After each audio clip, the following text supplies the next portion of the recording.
Deməli, xitab nədir uşaqlar? Xitab cümlədə nəyi bildirir? Müraciət olunanı bildirir. Müraciət olunanı bildirir. Və xitab cümlə üzvləri ilə heç bir sintaktik əlaqədə olmur. Baxın, bunlar önəmli məsələdir. Üzvlənmir və heç bir cümlə üzvü ilə sintaktik əlaqədə olmur. Nə deməkdir? Yəni, hansı cümlə üzvündən hansı cümlə üzvü arasında nə olur? Deyək ki, təyinlə aid olduğu bütün cümlə üzvləri arasında olurdu yanaşma əlaqəsi. Deyək ki, mübtəda xəbər arasında olurdu uzlaşma əlaqəsi. Amma xitabla heç bir cümlə üzvü arasında heç bir sintaktik əlaqə yoxdur. Oldu mu? Əli. Və üzvlənmir nə deməkdir? Çox vaxt uşaqlar mübtədanı cümlədə nə kimi götürürlər? Xitabı cümlədə mübtəda kimi götürürlər. Amma xitab heç bir cümlə üzvü vəzifəsində iştirak edə bilməz. Eləmir yəni. Diqqətli olmaq lazımdır. Amma təbii ki, xitabın cümlədə bir sintaktik vəzifəsi var. O sintaktik vəzifə isə cümlə üzvü deyil, cümlədə sadəcə müraciət olunanı bildirməkdir. Xitab da cümlə üzvləri kimi necə ola bilir uşaqlar quruluşuna görə? Sadə olur, bir də mürəkkəb olur. Sadə və mürəkkəb xitablar. Sadə xitablar təbii ki, nə ilə ifadə olunacaq? Sözlərlə, yəni nitq hissələrlə ifadə olunacaq. Mürəkkəb xitablar isə bəllidir ki, söz birləşmələri ilə ifadə olunmuş olacaq. Məsələn üçün, sadə xitablar, deyək ki, xitab nə ilə ifadə olunur? Mübtəda ilə oxşar cəhətləri odur ki, mübtəda da yalnız adlı xallı sözlərlə ifadə olunur, xitablar da. Amma fərqli cəhət odur ki, xitab heç vaxt məstərlə ifadə olunmur. Yadınızda qalsın. Amma mübtəda daha çox məstərlə ifadə oluna bilir. Düzdür müəllim? Nitq hissələr olaraq ən çox xitabın ifadə olunduğu nitq hissəsi isimdir. Düzdür?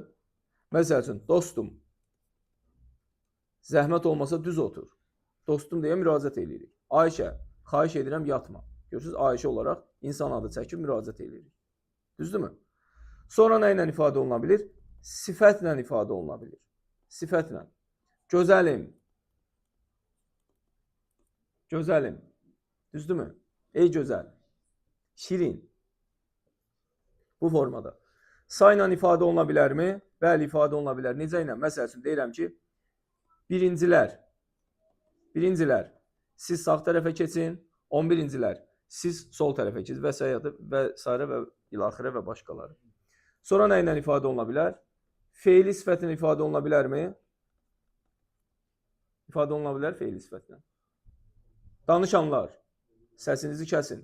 Görürsünüzmü? Yəni, müraciət edə bilirəm. Danışanlar. Bəs feili sifət tərkibi ilə ifadə olunanda necə olacaq? Yüksək səslə danışanlar. Hamınız gəlin bura. Artıq burada feili sifət tərkibi ilə ifadə olunacaq. Xitab əvəzliyi ilə ifadə oluna bilirmi? Şəxs əvəzlikləri məsəl üçün xitab olmaz. Düzdür? İşarə əvəzliyi olar mı xitab? Olmaz. Təyin əvəzlikləri olmur. Qeyri-müəyyən əvəzliklər olurmu? Hamı? Aya, hamı olmur. Sonra qaldı sual əvəzlikləri, onlarla da olmur. Yox. Yox. Ey sən. Söz birləşmələri ilə. Məsəl üçün deyirəm ki, əziz dostum. Bax, orada dostum deyildik. Burada deyirəm ki, əziz dostum.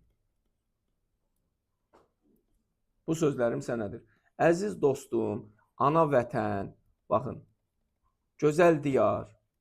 Bu kimi ifadələrdə, uşaqlar, biz xitabda nəyə diqqət edəcəyik? Yəni, birinci növ söz birləşməsi də mürəkkəb xitab sayılır. Birinci növ adətən nə idi? Cümlədə cümlə üzvü olaraq parçalanırdı, elə deyilmi? Amma xitab olaraq fərqi yoxdur. Birinci növdür, üçüncü növdür. Məsəl üçün, mənim əzizim. Üçüncü növ təyinli söz birləşməsidir. Və yaxud da gözəl diyar. Ana vətən, doğma yurdum. Bu da birinci növdür. Fərqi yoxdur. Hər ikisi nə olur? Mürəkkəb xitab olmuş olur. Bir dənə xitablarda sadəcə nəyə qarışdırmırıq uşaqlar? Biri var ki, məsəl üçün deyirəm ki, kim? Murad. Murad. Az əsnə. Bir də deyirəm ki, ey Murad. az əsnə. Bax, buradakı ey sizi çaşdırmasın. Ey nədir? Çağırış indasıdır. Ey sözünün hər hansısa bir xitabla işlənməsi bunu mürəkkəb xitab eləmir. Yenə də sadə xitab olmuş olacaq.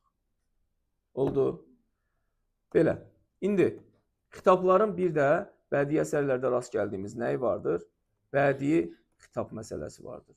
Bədii xitab nədir? Bədii ifadəlilik məsələsi meydana çıxır burada. İfadəlilik məqsədi ilə işlədilən xitablardır. Məsəl üçün, nə var idi orada? Gülüm, çiçəyim məsələləri də və yaxud da təbiət hadisələrinə müraciət olunan zaman Özcan məsələsini orada Hikmətin gözünü təmizləyir.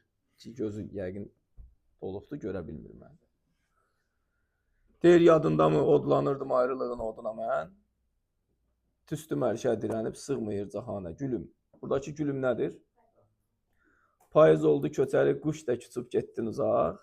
Bahar oldu güzarın, düşmədi bu yana gülüm. Nədir bu gülüm? Zəng. Bu gülüm müraciət bildirən xitabdır, amma konkret bir şəkildə, məsəl üçün demir, Nihal. Fərqli bir formada xitab olur, müraciət edir. Belə, bu bizim xitabımız. Mikail Müşfiqin şeirlərindəki, məsəl üçün, yağ ey yağış. Ey yağış təbiət hadisəsinə bir müraciət varsa, bu artıq bədii xitab sayılmış olacaq. Məsəl üçün, əzizim demək belə, əzizim. Bu da bədii xitab sayılmış olacaq. Düzdürmü? Və həmçinin uşaqlar, xitabların adil, digər cümlə üzvləri kimi əlavəsi də olmuş olur. Həmçinin həmcinsliyi də olmuş olur. Deyək ki, həmcins xitablar necə olacaq? Həmcins xitablar. Deyirəm ki, xanımlar və cənablar. Həmcins xitab işləndi burada. Bu belə.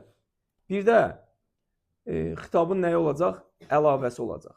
Necə olacaq? Deyirəm ki, ana, gözümün nuru. Baxın. Bir ana xitabı, bir sadə xitabı gözümün nuru deyərək, ana kimdir?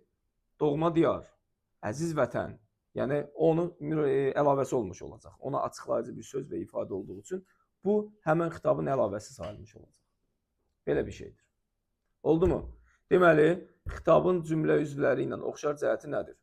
Həmcinsliyi, özünün əlavəsi olması, bir də quruluşuna görə sadə və mürəkkəb olması. Oldu. Mübtəda ilə ortaq cəhətlər nə idi?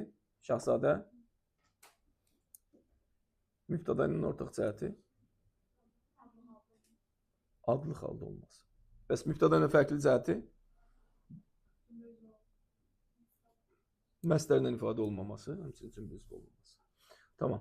Anir müəllim oradadır.